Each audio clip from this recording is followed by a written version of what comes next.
Hey everyone, welcome to this edition, the Friday edition of Just Parlays. I'm Jim Williams. Alongside me on the other side, there we go, that way, is Chris King. Chris, good night last night, my friend. Yeah, I mean, it was another good night. It was nice to see Washington decide to play hockey after struggling against Columbus. They ruined Martin St. Louis' debut as a head coach in Montreal, beating them 5-2.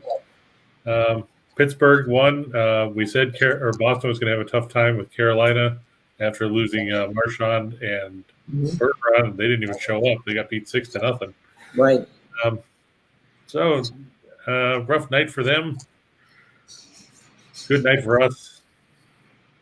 Kind of reminds me of what Marv Levy used to say, when it's too cold for them, it's just right for us. And that's the way it went for Boston. But, a lot of trade yesterday in the NBA, too, going right up to the wire. Which one did you think was the best? I'm not sure how some of them worked, to be honest. I was curious that there was a lot of movement, but not specifically anything that was going to make one team, leap up to a level beyond what they were at that point. The trade that didn't make sense to me is Dallas giving up on Kristaps Porzingis to get Spencer Dinwiddie and Davis Bertans from Washington. I mean, I don't get it. Dinwiddie shooting 38%. Bertans has been horrible and can't get off the bench half the time.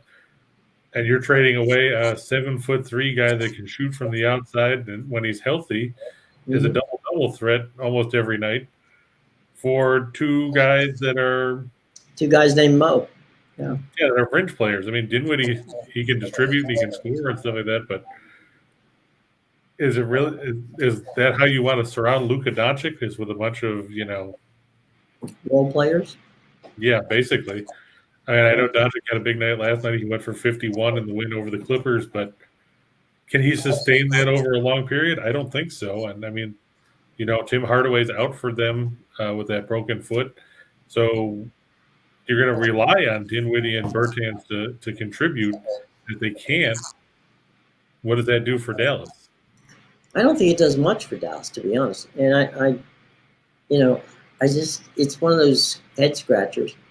Because you don't usually – how often do you get a big who can shoot from the perimeter? Right.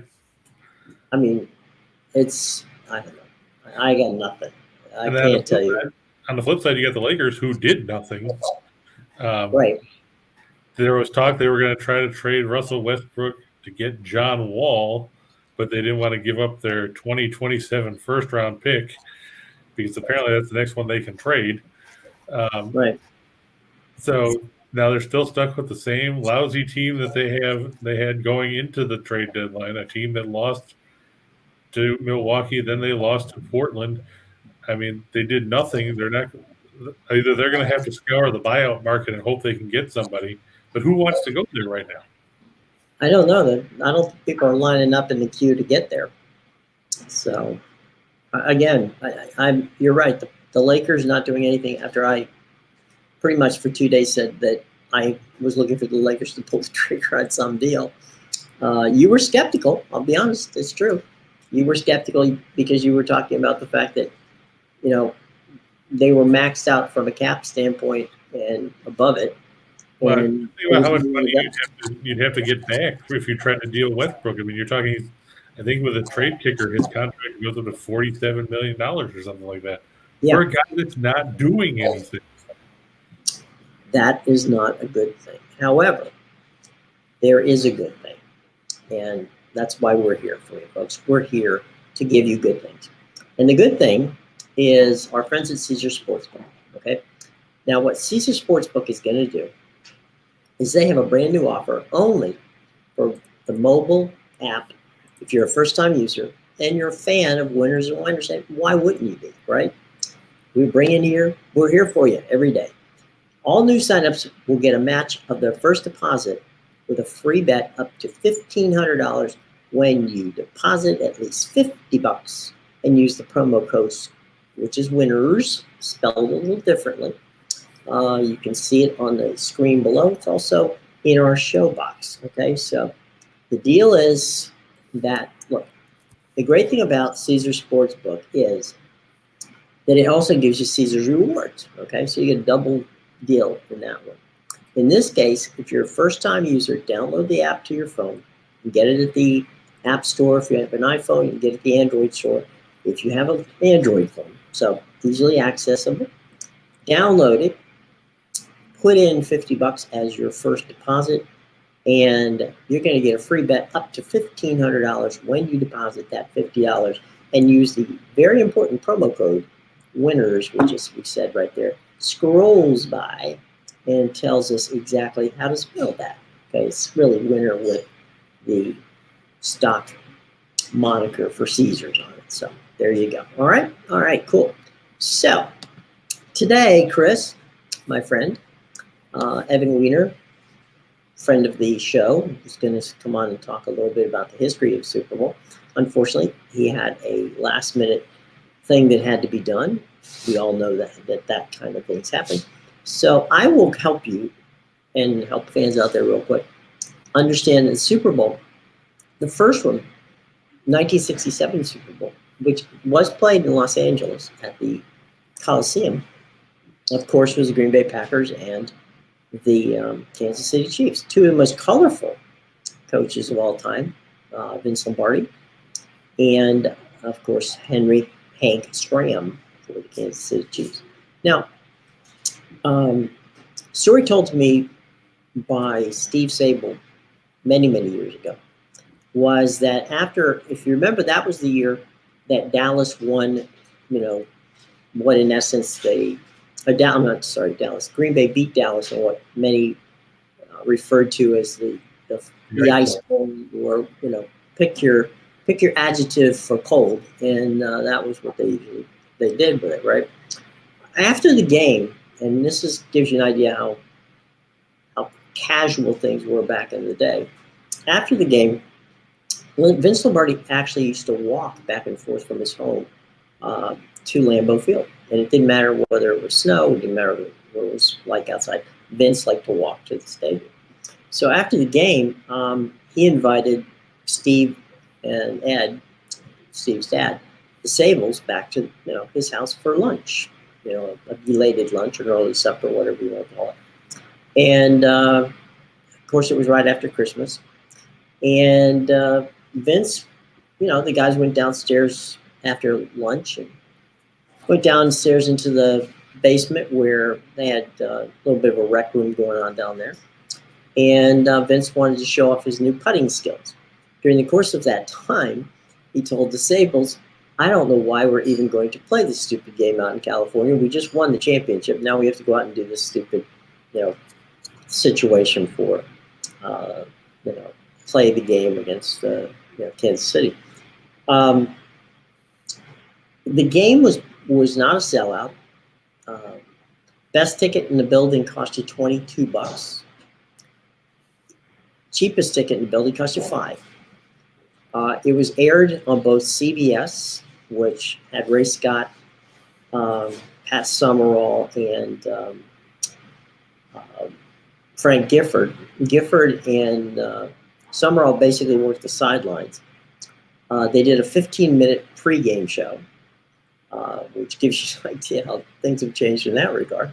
And over on NBC, it was the team who I grew up watching and listening to, was, of course, Al DeRogatis and Kurt Gowdy.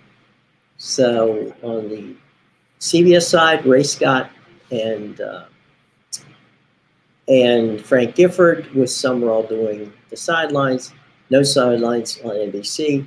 The game was broadcast in color on NBC and on CBS, which in the day, CBS really didn't televise all their games in color, just certain ones, and assumed the Super Bowl at that time, which was just called the AFC NFC Championship game. That was the whole situation in that regard. So,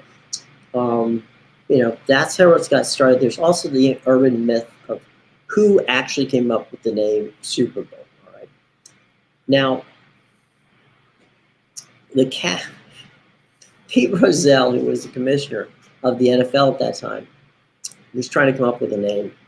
as was the head of the AFL, which of course was Lamar Hunt. And Hunt, this is the year, but whether this is true or not, it is the legend how it got to that name, and that was Lamar Hunt's daughter came up with the idea that, she had a super ball, which was a little toy at the time you could throw and it would bounce in 17 different directions. She said, why not call it Super Bowl? It's a bowl game. And so her father thought that was good, ran it by Pete Rozelle, rest is history. Whether that actually happened or somewhere back in the minds of, of Rozelle and Lamar Hunt, they came up with the name. I don't know. But the clever side of it was that was the concept. Now, as we know, this is 56, as we know,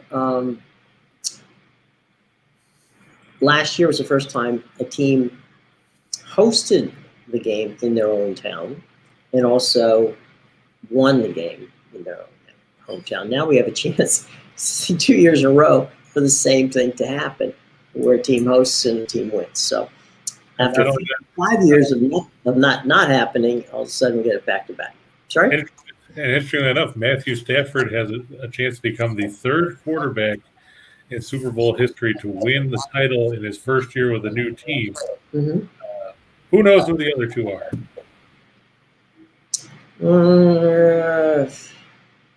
I'm going to guess, and that's exactly what it's 100% guess.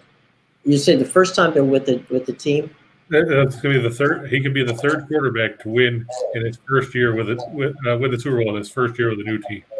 Was Jim Plunkett one of them? No. Okay. Who were they? Well, one of them happened last year. Oh, Brady. Yeah, that makes sense. The other one, Trent Dilfer. Oh, the 1 year with the Ravens. Yep. How about that? And then, Trent was summarily dismissed for Elvis Gerbeck, who only played 1 year. He literally played that 1 year in Baltimore and retired. So, and he wasn't any good anyway. Sorry? I said he wasn't any good anyway. I don't know what Gerbeck was thinking by going after Elvis Gerbeck. I thought you meant Trent. I was going to say Trent was pretty decent. Well, Trent was the game manager. I mean, let's just like Brad. Right. Rex Grossman. Guys who won Super Bowls who, were or got to Super Bowls who were serviceable quarterbacks. Right. For all intents and purposes, you could say that Ryan Tannehill, even though I think he was a little better than both of those guys, was brought in that kind of situation. So. Anyway, Super Bowl has been fun. It started in the 1970s, the advertising aspect of it.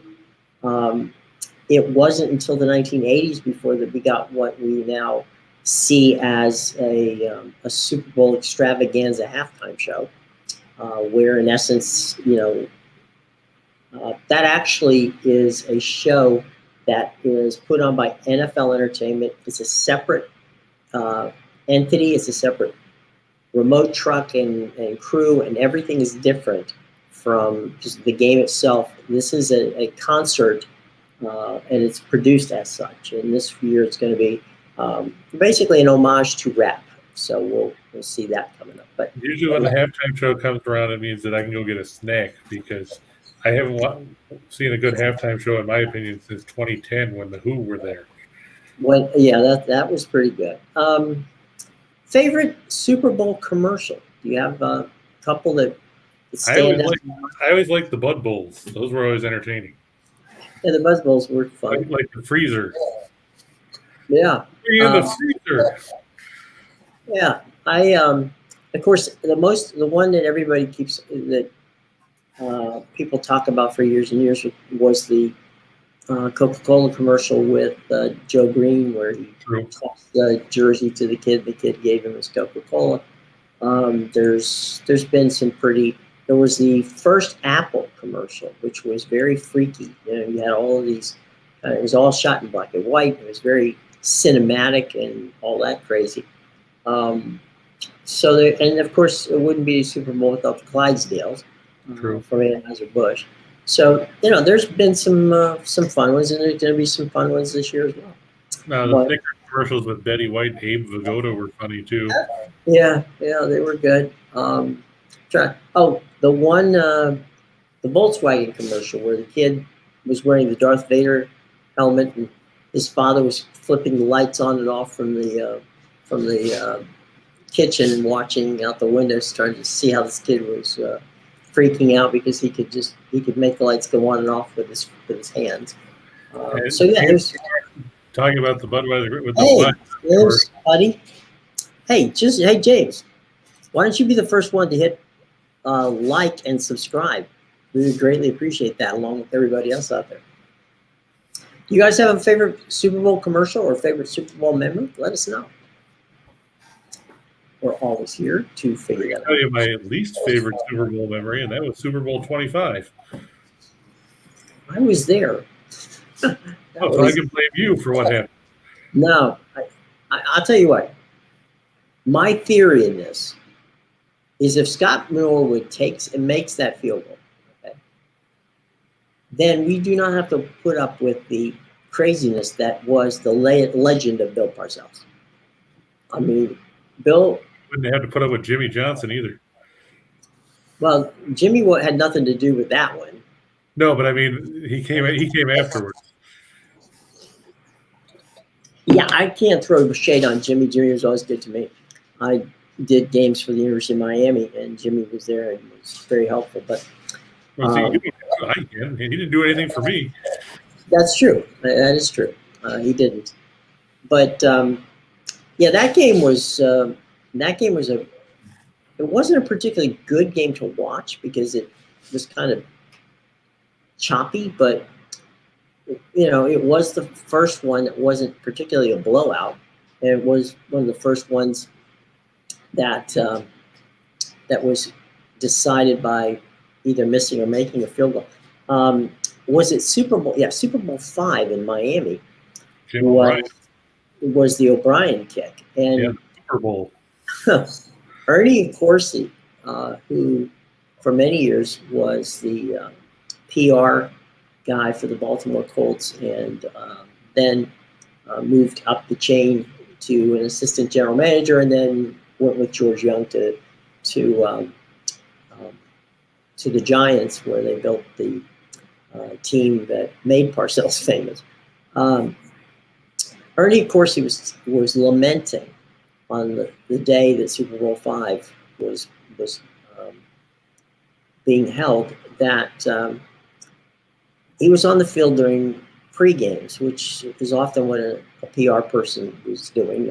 One of them would be on the field, the other one will be up in the booth working the press box. And Jim, he was the last of the straight-on kicker, and he wasn't making anything.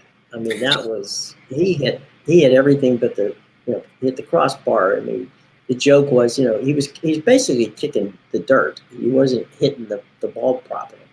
And so, allegedly, according to Corsi, when Ernie's on the way up in the elevator at the old Orange Bowl, and he says to the reporters, "For God's sake, I hope this game doesn't come down to a field goal, because if it does, we're screwed. I mean, because Jim's not making anything." Of course, it does come down to a kick, and it happens to go through the uprights for a win. And the funny thing about that, if you recall, in Super Bowl 3, that was the famous thing where Carol Rosenblum got really mad at Don Shula for losing the game to the Jets, which was the first time the AFL won. And a prohibitive underdog in that game too. Absolutely. And then you turn around, and just 2 years later, they win, but this time they're winning as a member of the the AFC and not a member of the NFL. So now here's what I was going to ask Evan, but since he's not here, I'll ask you. Speaking of Joe Willie Namath, did Don Shula cost the Baltimore Colts that game by starting Earl Morrall over Johnny Unitas? I would say he didn't because two things. One, Earl Morrall was more than a serviceable quarterback, and he never got the credit. He was very much like a Frank Wright, who you know from the Buffalo days, right? Yep. So Earl Morrall was not, just a body you throw out there. He was a legitimate quarterback. I honestly don't think, and this is heresy, I don't think John Unitas would have made a lick of difference in that game. Yeah, they scored their 7 points with Unitas on the field. Great, he was on the field. That was so far at the end of his career that I just don't think that was that if he started the game, that would have changed much. Well, I just ask because you look at Morrall, he went to Miami. He did the same thing there. He started for a while, then he got supplanted by Greasy. Greasy got hurt, and then Greasy would come back in. Mm-hmm. But he never started a Super Bowl where he won. That's true, but you could make the same case that you wouldn't have been in that Super Bowl if he hadn't played, because he led the team there. Again, was he the greatest quarterback? No. Was he better than was he a good game manager like the two guys we talked about just a few minutes ago, like a Trent Dilfer or somebody like that? That's his job. That's what he was doing. But I don't think in Super Bowl III, I honestly believe without question that it was a game where I don't know whether the team wasn't prepared or whatever you want to say, but I just think that the Colts took way too much for granted in that game than the Jets did, and it was kind of an ironic thing because if you remember, Weave Eubank was coaching the Jets, and of course you had Don Shula coaching, the Colts, and Eubanks and Shula, Shula was part of the Eubanks tree. So you had the master and the student, and on that particular day, the master beat the student. But then there was the famous Carol Rosenblum telling his son and everybody else in Shula, when Shula asked, because in those days all coaches were on 1-year contracts, and he asked if he was coming back, and Carol Rosenblum was off to Hawaii and said, well, I'm not going to talk about it until I get back.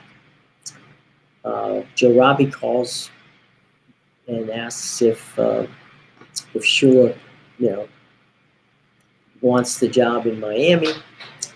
He's offering him twice the money he was playing in Baltimore. Shula goes in, talks to Rosenblum's son, says, I really need to figure this out. Do you guys want me back or don't you?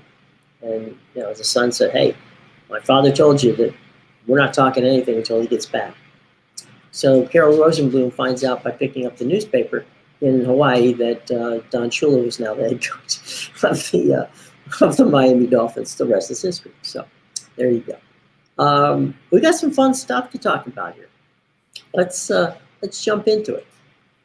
In our Super Bowl preview show, right here on Winners and Whiners Sports Betting Network, and let's go to the elaborate. How we got here? Yeah, the Rams, they finished 12-5 in the regular season. Obviously, they won the NFC West. They beat up on Arizona in the wild card round.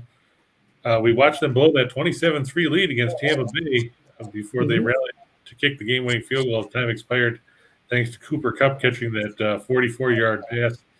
And the zero look that we talked about ad nauseum about what Todd Bowles was thinking and how Tampa Bay forgot to play coverage. Some of the guys looked like they were confused.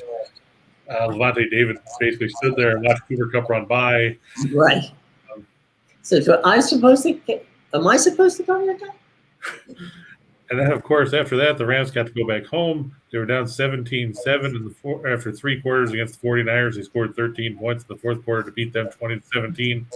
Helped by the fact that Jaquiski Tartt couldn't handle a pass that you couldn't gift wrap to him any better, allowing the Rams to kick a field goal to advance the Super Bowl. Meanwhile, Cincinnati They were 10-7 in the regular season. Sadly, that still won them the AFC North because that shows how bad things were there.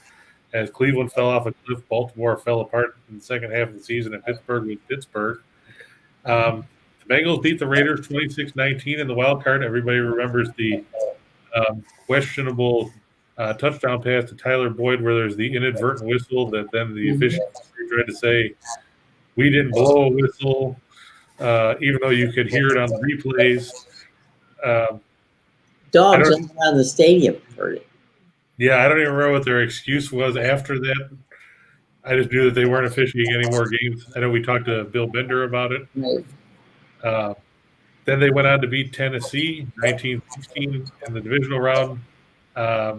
Despite Joe Burrow getting hammered, he got sacked 9 times in that game. Of course, they were helped by the fact that Ryan Tannehill threw 3 interceptions, including one on the first play of the game, one when they were in the red zone in the third quarter, and just to cap it off, one on their last play from scrimmage. So I guess that's coming full circle. You start with an interception, you end with an interception. Right. What for halftime? Right. And then, of course, they were down 21-3 in the first half to the Chiefs. They outscored them the rest of the way 24-3, winning in overtime when Patrick Mahomes threw an interception. It seems like the Bengals went to that 3-man rush and dropping 8 guys back. Kansas City didn't know what to do with it. And I'm going to wonder if they're going to try that again here against the Rams because Stafford had trouble in those situations where there were only 3 men rushing during the regular season. Because, it makes guys – it cuts down on the free space out there. It could be something they can try and neutralize Cooper Kupp coming out of the slot.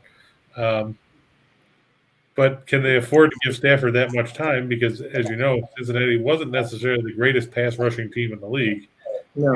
Imagination. I think the key on that is I don't think the Rams are not going to – the Rams will try to rush, but that works if you don't have a running game. You can rush 3 if you don't have a running game. Right. The Rams' running game is schizophrenic at best.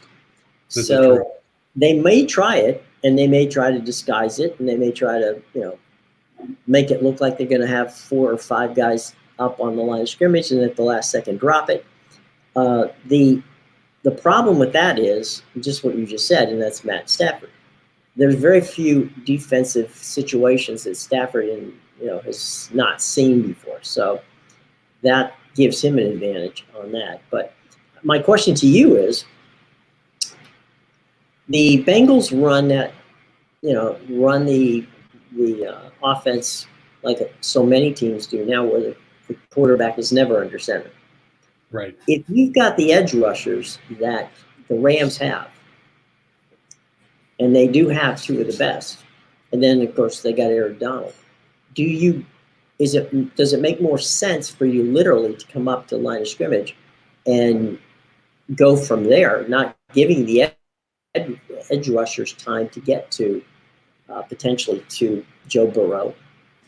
And to be honest, Cincinnati does have a running game. They can run the ball a little bit. There's a little more flexibility they have than the Rams do. So the other thing I'm concerned about Cincinnati is, will Cincinnati go 6 or 7 man protection? Because if you look, every single position for them, all their offensive linemen, their tight ends, and the running backs were below average when it came to pass blocking right. in the regular season. That doesn't bode well here. I mean, Burrow was sacked 51 times in the regular season. He was sacked 12 times in the playoffs. If you throw in the sacks that Brandon Allen took, quarterbacks for Cincinnati were sacked 55 times in the regular season, which is what I've got on coming up here. It's the 3rd most sacks that any team took in the regular season. And the 2 teams that finished ahead of them, if you want to call that ahead of them, were non-playoff teams. Well, at the end of the day, we'll see. I mean, they've got 2 amazing edge rushers. Vaughn, gets in there, and just look. If you look at what they did, the Rams pushed everything. They bet everything on making it to the Super Bowl this year. They made the trade for Stafford. They made the trade for OBJ. They got Vaughn out of Denver. That's about, they mortgaged the farm to get there. And, like it, don't like it, how they got there. So we'll see. But what do we got next on our lookout on the Tail of the tape. Uh-huh. If you look, the Rams were 5th in the league in passing offense at 273.1 yards per game. They were 25th against the run, or with the run, like you said. They were schizophrenic with the ground game. They only averaged 99 yards a game in the regular season. They were tied for 7th in scoring offense at 27.1 points per game, 15th in scoring defense. They were 9th in total offense, 372.1 yards, 17th in total defense. The Rams, they were below average in pass defense. They were 22nd, giving up 241.7 yards per game. But if you look, they gave the second fewest touchdown passes in the league at 17. Only Buffalo was better, giving up 12. And they were tied for 3rd in interceptions with 19. Opposing quarterbacks only had an 83.8 QB rating against the Rams defense. It was 5th in the league. And they were 3rd in the league in sacks with 50. Obviously, for those that aren't familiar or don't necessarily pay attention, QB rating, the perfect one is 158.3. 83.8 is the road number when you get right down to it. Meanwhile, the Bengals 7th in passing offense at 259 yards per game, 23rd in rushing offense. So they weren't a whole lot better than the Rams in that regard at 102.5 yards per game. They were tied with the Rams with 7th in the league in scoring offense. They were 17th in scoring defense at 22.1 points a night. 13th in total offense. They were 18th in total defense. Big issue for the Rams, 26th in pass defense at 248.4 yards per game. You have 26 touchdowns against 13 interceptions. Opposing quarterbacks, a 93.1 quarterback rating, which was 18th in the league. The Bengals had 42 sacks in the regular season, putting them tied for 11th in that category.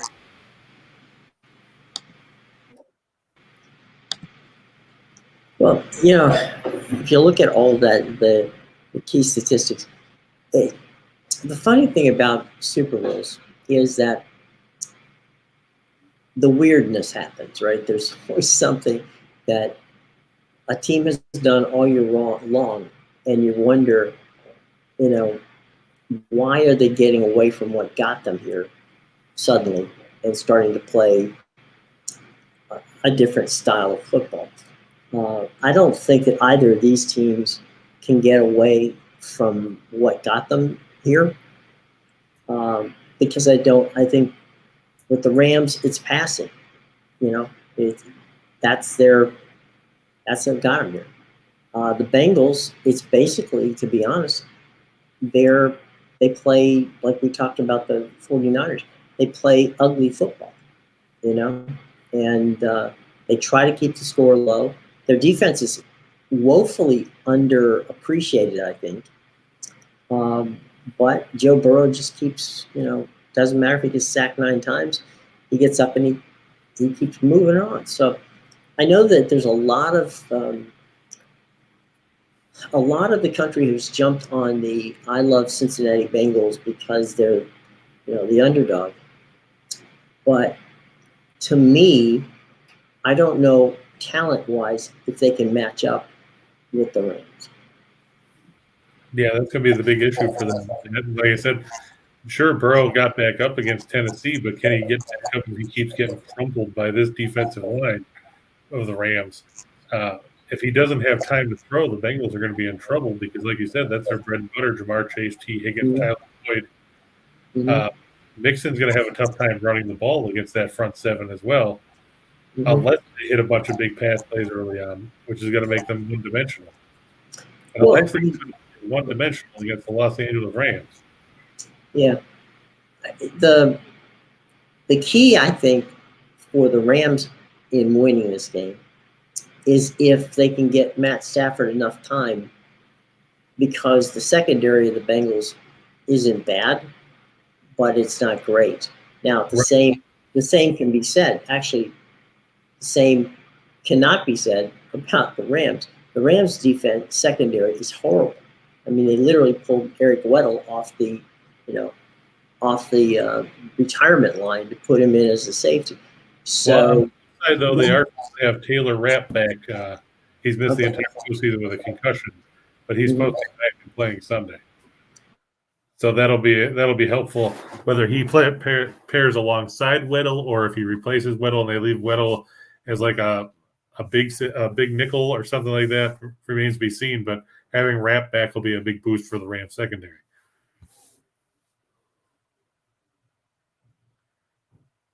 And it seems that Jim froze. So while Jim's trying to unfreeze himself, we'll look on to the next page of key matchups that could end up swinging the way that things go in this game, one way or the other. Obviously, there's going to be some and look, now we have two Jims. Yeah, one's not enough. Let's see, get rid of that one. All right. Yeah, we had a little technical difficulty. I'm not quite sure what happened there. But thanks for hanging in there for the minute and a half or 2 minutes that it took me to reboot my browser. So we got key matchups coming up. Yeah, obviously the top one, Jim, is like we talked about, the Bengals offensive line against Aaron Donald, Leonard Floyd, and Von Miller. You can throw Greg Gaines in there too. He's been had his best year of his career playing alongside Donald this season as well. The Bengals, like we said, you have 55 sacks in the regular season. The only two teams that are worse than them, the Bears and the Ravens. I know the thing you can point out about those two teams is they had young, mobile quarterbacks that probably held on to the ball too long. Obviously, Justin Fields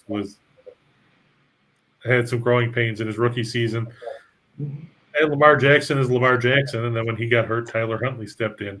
But you can't give up that many sacks and hope that your quarterback get back up. Like we said, they were giving up 12 in the postseason. You have 9 to Tennessee. Now, they only gave up 1 last week, but that's because I don't know what the hell Steve Spagnuolo was thinking. It's not like Joe Burrow was going to try to beat you with his leg like Josh Allen the week before. So why he didn't design more attempts to try and get a pass rush, either he was really concerned about his secondary or he didn't think he could get home against them, which would make no sense. The Bengals were 30th in pass block win rate this season, which doesn't impress anybody. Now, I know the Rams have only got 5 postseason sacks, but those 3 guys, Donald, Floyd, Miller, have 4.5 of them. Gaines has the other half a sack. If you look at the regular season, Donald had 12.5 sacks, Floyd had 9.5, and Miller had 5 in his 8 games after coming over from Denver. Like we said, if Cincinnati can't give Burrow time to throw, it's going to be a long night for the Bengals. Or as to use the voice of former Bengals tight end Bob Trumpy, let me tell you, Don, if Joe Burrow doesn't get time to throw, it's going to be a long night for Cincinnati here in the Super Bowl, and they'll go 0-3.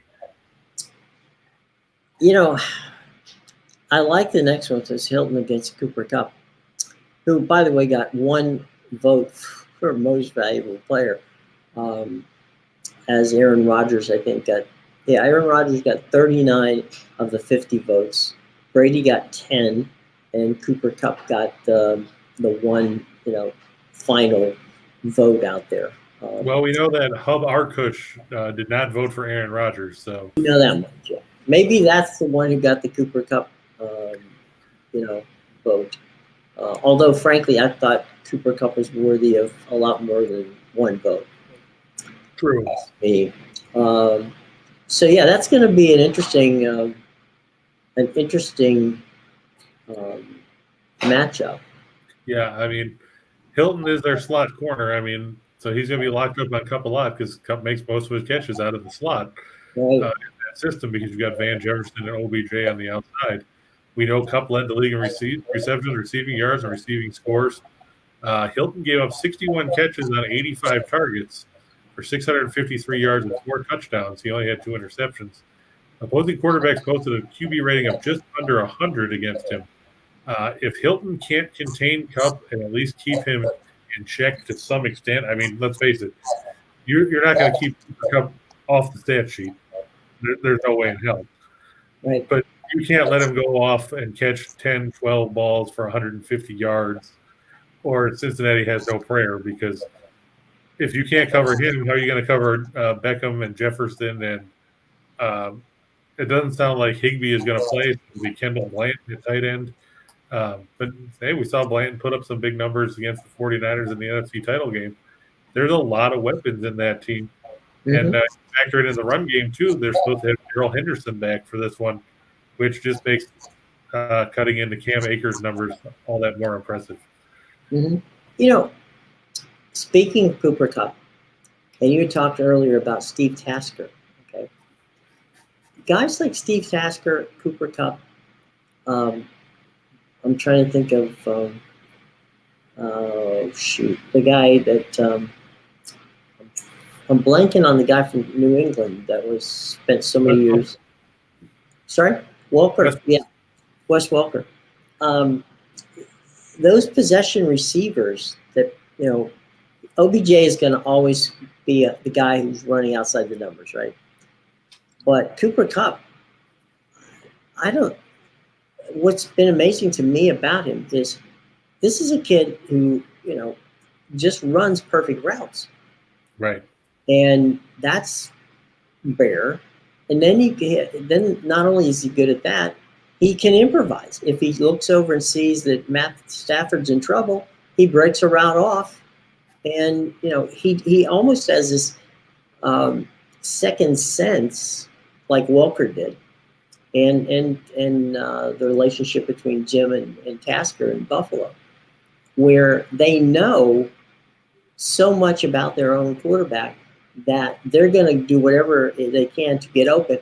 If it's a perfect situation, then that's cool because they run the route perfectly. If it's not, they are great at improvising. Yeah, Andre Reed was really good with that. Good point. Andre Reed, definitely, 100%. He was very good at that. There were a number who were. I mean, I'm just singling out a few.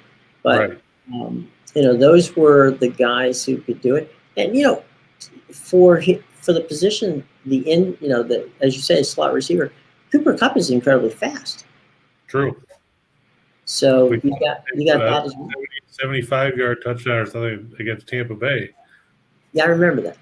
But that's something that gets underestimated because you don't think about it because most of the stuff is over the middle or out routes and things like that. You don't expect it to go up the field because, like you said, you got OBJ and Jefferson that can go downfield and make those big plays on long pass plays. But Kupp can do it too if you give him the opportunity. And definitely if you're not paying attention. Exactly. That's the kind of stuff that gets you in a lot of trouble real quick.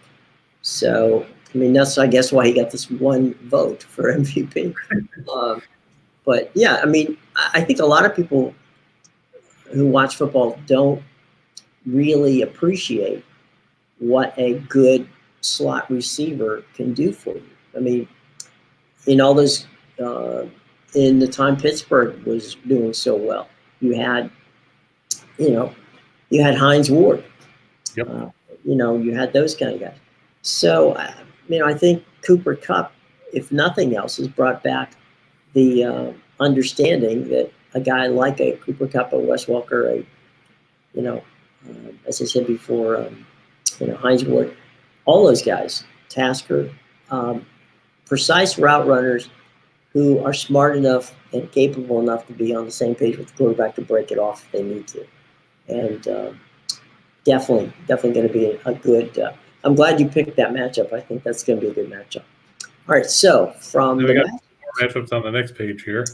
Okay.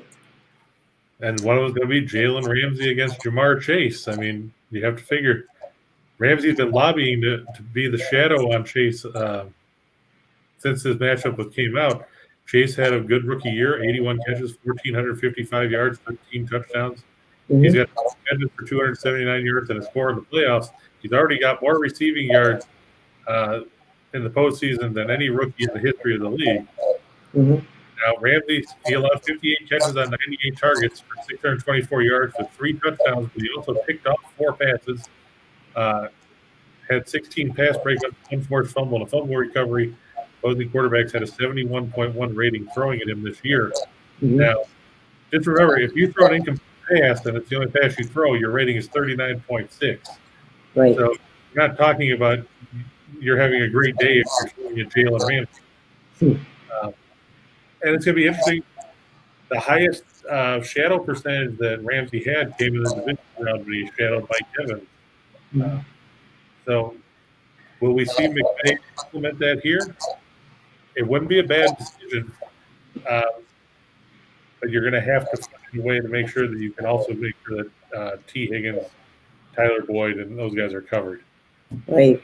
Then finally, you got the Rams front seven against Joe Mixon. Now, we talked about the run game for the Bengals. Mixon ran for over 1,200 yards and 13 touchdowns in the regular season, added 42 receptions for 318 yards in preseason. Those 16 touchdowns tied Pete Johnson for the most scores in the season by a Bengals running back. That's right. It was not Icky Woods. Sorry to disappoint everybody. Yeah. But in the postseason, Mixon's tapered off. He's got 52 carries for 190 yards. It's a 3.7 yard per carry average and one score. He's got 13 receptions for 106 yards. The Rams were fourth in the league in yards per carry allowed at 3.9. They only allowed 1 yard per carry before contact. That's second in the league. And fourth in yards after contact, 2.6. The Bengals have to be able to move the ball with Mixon, if nothing else, to keep the Rams honest.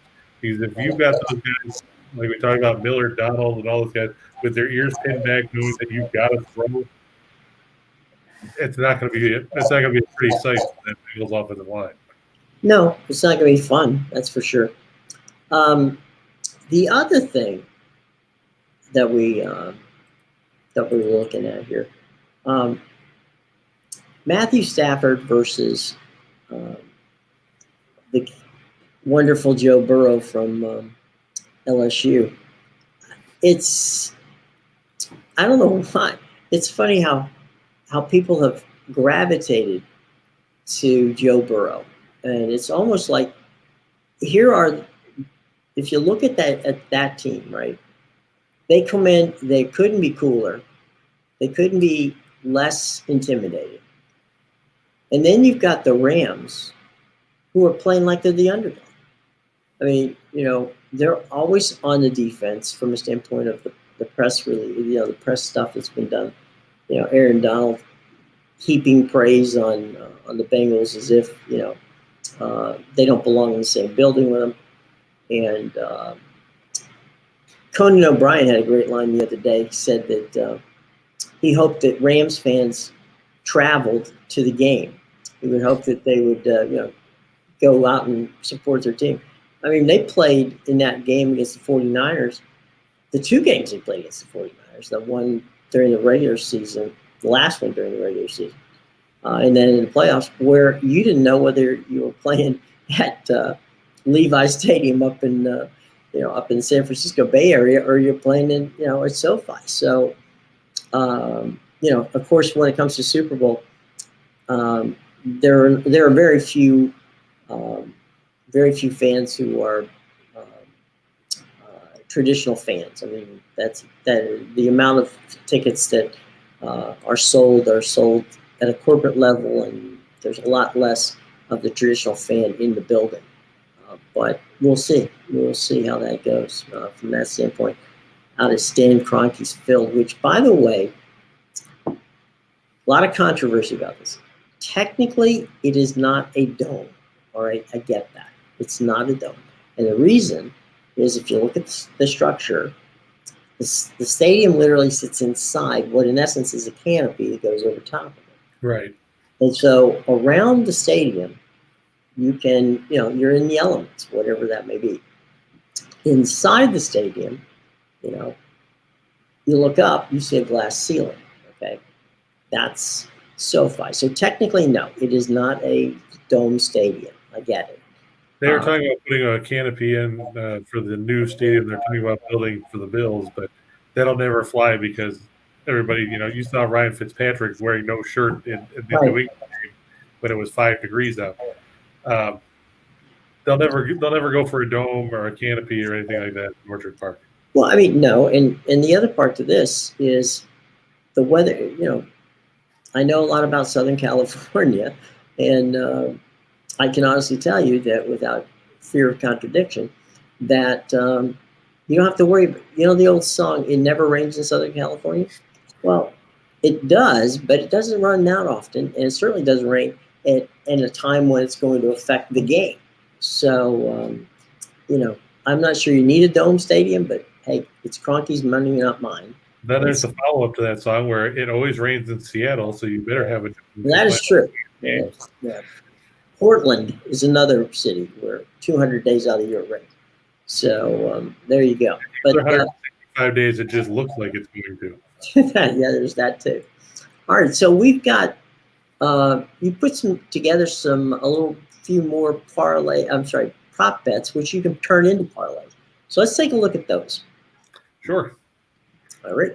The ones that we talked about in the last couple of days on this page with Evan McPherson going over 7.5 points. Obviously, we talked about how the Bengals, he's got 40 points in the postseason. I think it's pretty safe to go over 7.5, considering he's kicked 4 field goals in each of the first 3 playoff games for them. We've talked about Kupp and what he can do as a receiver when you lead the league in receiving yards in the regular season and receptions and touchdowns. You have to think he can go over that mark. Cam Akers, we said Darrell Henderson is supposed to be back. So you throw in him, you throw in Sony Michel, you throw in the fact that Cam Akers hasn't done anything besides fumble the ball with any kind of consistency. He'll probably come in under 63.5 yards. I look for Stafford to go over 300 yards passing at plus 135. He had 3-0, I think it was against San Francisco, or 310, something like that. 360 against Tampa Bay. So that shouldn't be an issue. This number is actually going up now. The first quarter total, they're now putting at 9.5 points, which is a little bit scarier, but I still think on the first quarter total. Yeah, it went from 7.5 to 9.5 now. Okay. 9.5 seems a little bit scary, but I still think it'll be a 7-3 game. Mm-hmm. So I'm going to lean towards the over.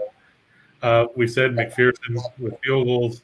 He's kicked 4 in each of the first 3 games. I don't see him not kicking at least 2.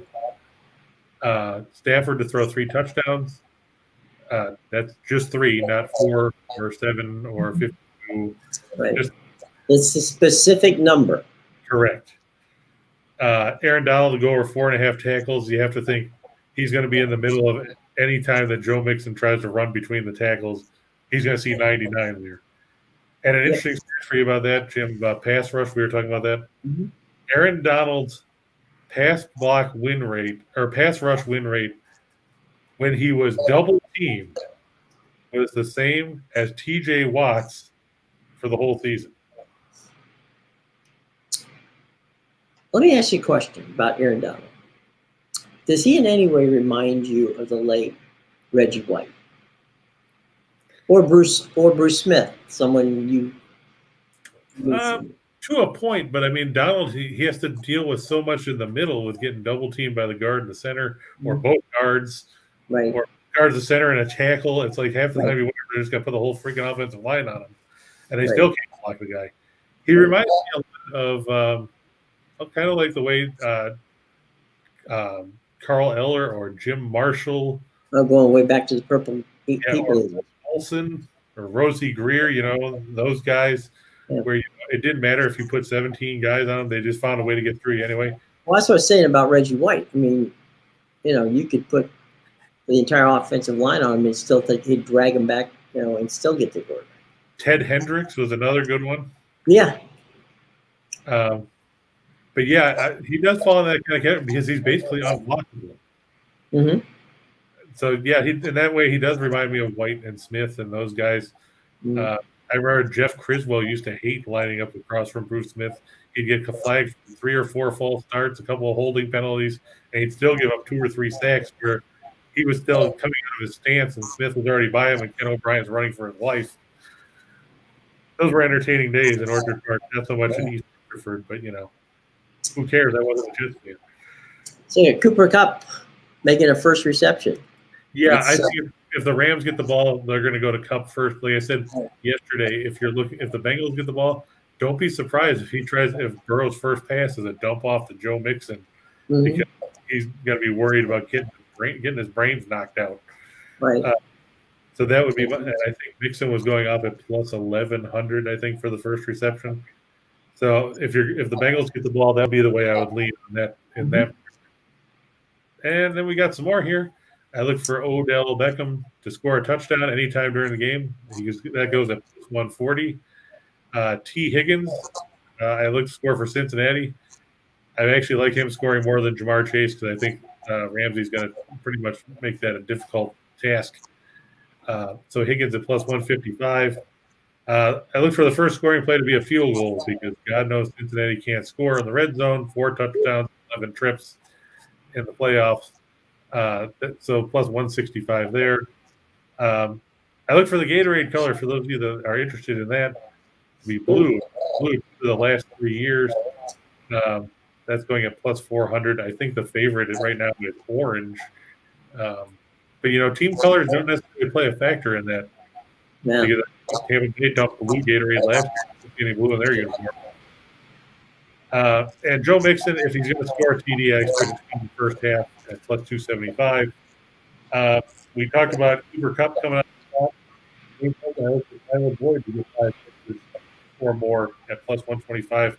He'll come out of the slot over there.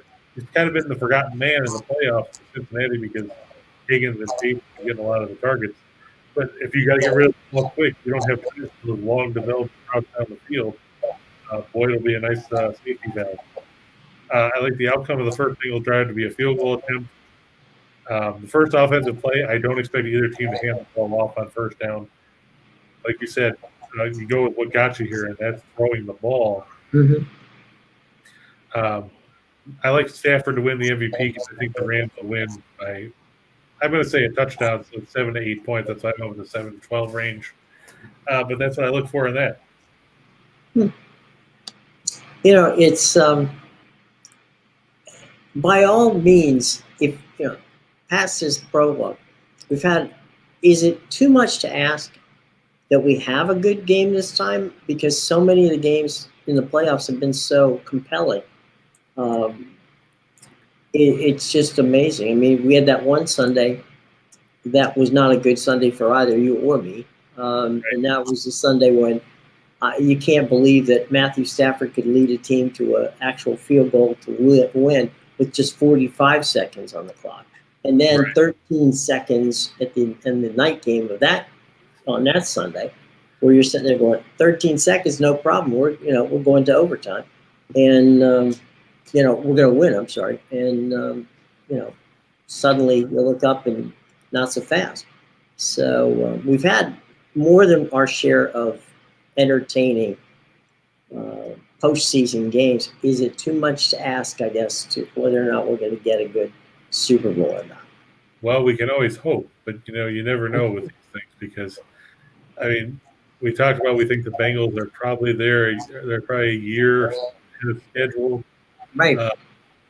And the Rams, like you said, they're going for broke. They can't afford to kick the can down the road, kind of like we talked about with the Saints before, with the way they restructured contracts, and then they didn't have Drew Brees anymore. It's going to be interesting, but I just think that the youth and the inexperience catches up with Cincinnati here finally. It usually does, but I've been saying that for 3 straight weeks, and it hasn't panned out yet. So that's the beauty of the Super Bowl in many ways is what we used to see happen in World Series, where role players who you can't guys like Gene Tennis, for the Oakland Athletics, and Bucky Dent for the or as they know him in Boston, that bleeping Bucky Dent. Bucky guys, Dent. Go ahead. Bucky effing Dent. Right. Yeah. Those guys, suddenly show up. It's the same thing in Super Bowl. There's guys that you're just not gonna. You look at it and go, really? This is the guy, huh? Look at Timmy Smith. Yeah. There are more than a few of those. Nobody thought about Doug Williams in that Super Bowl either because, he had his time in Tampa Bay. Then, he was the backup to Jay Schrader. Yeah, you were the backup to Jay Schrader. I will tell you, I was actually at one Buck place. Maybe 15 people that were there when Doug Doug had a signing in downtown, and he came out to One Buck Place to take a look at One Buck Place. And I was producing McKay's show at that time, and so we're out there doing some stuff that, getting ready. Back in those days, the draft was not, the epic, 3-day orgy that it has become. And so we were there to shoot some stuff. So we're sitting there, and, there comes Doug. And he comes out, and he's talking to the coaches and everybody, and getting to know a few people out there. And so one of the guys from one of the local papers, one of the photographers, says to Doug, could you throw a football? Now, mind you, he is in a suit wearing, regular shoes. They flip him a football. He throws the ball probably 60 plus yards in the air and overshot the scrub wide receiver who just happened to be there working on that day. And you sit there and went, wow, this guy's got an arm that doesn't quit. And he willed the Bucks to a championship game in '79 against the Rams. Doug was, as you say, he had the greatest first half of any quarterback in the history of the Super Bowl in that game that he beat John Elway and the Denver Broncos down in San Diego. Remember when he signed with the Oklahoma Outlaws in the USFL? Yeah, actually, I saw him because he was traded from there to the Arizona Wranglers. Right. USFL. And I was doing USFL football those days.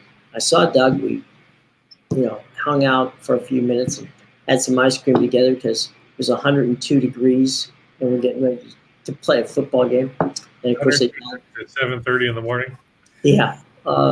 So yeah. I mean, there are always those kind of players that suddenly show up from out of nowhere. But you never know. Hey guys, we're gonna have a Super Bowl show noon to 2 on Sunday. Okay. By all means, take your little red pen out and mark it, put it in your calendars, and come and join us because we're going to have a lot of fun. Okay, we're going to have some of the motley crew that we've had on this show will be there. Rock Riley's going to join us, who's covered his, I think, 15th Super Bowl. We have LA Bachelor, who, LA, and he's going to bring the Bachelor Radio Network up with him.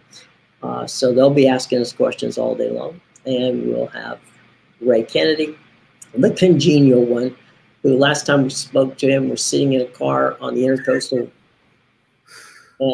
trying to make us all feel bad. And then, hanging up himself.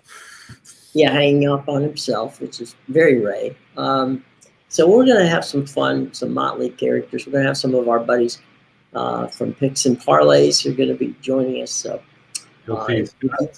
if you're going to have need of any kind of advice on what you want to do for the Super Bowl, I can assure you're going to have more than a few. John says he's trying out for IUPUI Sunday. John, keep us posted. You can always, send a text or something. Not a text, but let us know if you made the team. Send us a tweet and let us know if you make it. We're rooting for you, buddy. For those of you that were wondering about college basketball, my top options for today, just so you know, Utah State at home, -11 over Nevada. The Wolfpack 1-7 on the road. We've seen them play some terrible basketball of late. I also like Wright State at Milwaukee. And the best game of the schedule, if you're going to watch it on TV, would probably be Colorado State at home against Fresno State, two good teams from the West. Colorado State's favored by 6 here. They should get the win. I would lean towards Utah State beating up on Nevada, or like I said, Wright State over Milwaukee. On the ice, Anaheim over Seattle, Dallas over Winnipeg. Both those teams, the Ducks playing their first game out of the break. The Stars coming in off a 4-3 win over Nashville. The Jets beat Minnesota 2-0 at home, but now they have to go on the road. And in the NBA, why not? We talked about how bad the Detroit Pistons were yesterday. They proceeded to completely schmaltz by the Grizzlies. They're at home tonight against the Hornets for Charlotte to snap their 6-game losing streak. They get back over 500 by beating the Pistons in Motor City. It should be interesting, to say the least. There you go. All right, well, stay tuned, because at 3 o'clock, it's Scott and Scott with Back to the Window. And before we get out of here, real quick, don't forget to smash that like button, hit the subscribe button, and join us on Sunday at noon Eastern Time till 2 p.m. Eastern Time, when we're going to have a lot of fun, a fun Super Bowl pregame show. I know you guys are, waiting for the game. Bring your own tacos. Yeah, we'll have a house party here, okay? All right, folks. So look, for Chris King, I'm Jim Williams saying, so long, everybody. We look forward to seeing you. If you can't see us on Sunday, got that. Drop back on Monday, okay? And don't forget the podcast, okay? Every day, right after the show is over, you just jump over, hit the links in the bottom. It doesn't matter where you get your podcast from, whether it's Apple or Spotify or Amazon Music. We're there.